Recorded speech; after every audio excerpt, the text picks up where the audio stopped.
Credit axis ગ્રામીણ આજે ફોકસમાં છે। અહીંયા બિઝનેસ અપડેટ ને માર્ચ મહિનાના અપડેટ આપણને આવતા દેખાઈ રહ્યા છે। ઓલમોસ્ટ 5%ની અપસાઇડ આપણને કાઉન્ટર બતાવી રહ્યું છે।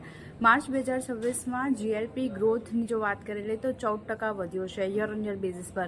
આ સાથે જ Q4 FY24માં ડિસ્બર્સમેન્ટ 28% વધી 8,313 કરોડની પાસે પહોંચતા દેખાયા છે અને ડિસ્બર્સમેન્ટમાં ઓલમોસ્ટ FY26ની વાત કરી લઈએ તો 24%નો વધારો જોઈ રહ્યા છે।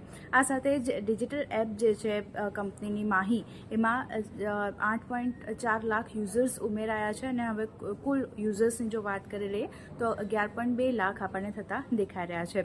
આ સાથે જ માર્ચમાં રિટેલ ફાઇનાન્સ શેર્સની જો વાત કરી લઈએ તો ઓલમોસ્ટ જે 6% હતો ત્યાંથી વધી 18% આપણને આ થતો દેખાઈ રહ્યો છે। અસેટ ક્વોલિટીમાં સ્થિરતા છે અને FY26માં લગભગ 183 નવી શાખાઓ પણ બ્રાન્ચીસ પણ તેમને ખોલી છે। તો એક સારા માર્ચ અપડેટ જે રીતે આવતા દેખાઈ રહ્યા છે એને લીધે એક ફોકસ ખાસ કરીને ક્રેડિટ એક્સિસ ગ્રામીણ આજે બતાવી રહ્યું છે।